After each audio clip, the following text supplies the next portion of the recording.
անվտանգության ոլորտում արդեն իսկ համագործակցություն ունենք Եվրամիության երկրների հետ, մենք ռազմատեխնիկական ոլորտում համագործակցություն ունենք Ֆրանսիայի հետ, մենք նաև արդեն նշեցի, որ Եվրամիության քաղաքական ներողություն խաղաղության գործիքի միջոցով արդեն 2 անգամ աջակցություն ենք ստացել Եվրոպական միությունից եւ մենք ընդհանուր առմամբ համագործակցում ենք Եվրամիության հետ տարածաշրջանային համատեքստում եւ վերջերս Ադրբեջանի հետ հաստատված խաղաղությունը մեզ համար հնարավորություն է ստեղծում որպեսզի մենք Եվրամիության հետ մեր համագործակցությունը այդ թվում ենթակառուցվածքային ծրագրերում ընդլայնենք։ Ես ձեր հարցին ի պատասխան մի այսպիսի նրբություն եմ ուզում նշել, որի մասին վերջերս շատ խոսում եմ նաև Հայաստանի Հանրապետության ներսում։ Ընդհանրապես գիտեք, անվտանգություն ասելով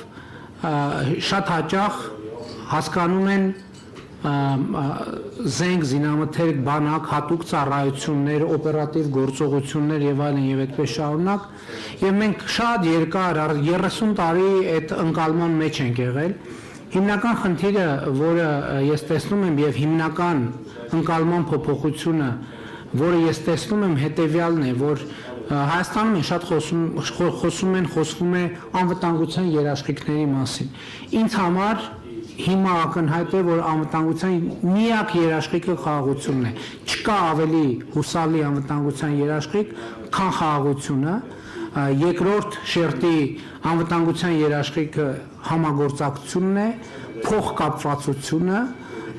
տնտեսական համագործակցությունը եւ փոխշահավետությունը, որովհետեւ իհարկե մենք շատ լայնորեն արդեն ասացի, վերջերս մենք նաև ռազմատեխնիկական համագործակցություն ունենք նաև Ամերիկայի Միացյալ Նահանգների հետ, եվրոպական մի շատ երկրների հետ, որ նախկինում երբեք չենք ունեցել, բայց այնուամենայնիվ հասկանալով, որ բանակի զարգացումը շատ կարևոր է եւ յուրաքանչյուր ինքնիշխան երկրի ոչ միայն իրավունքն է, այլև պարտականությունն է, անվտանգության մեր ընկալումները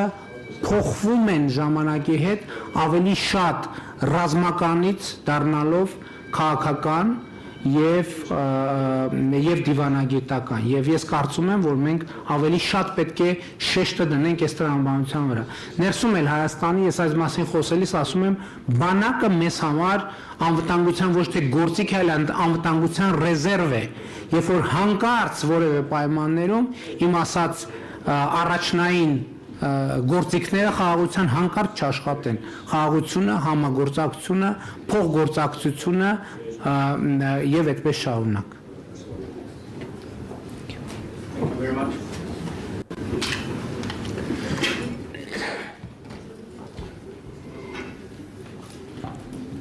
Thank you.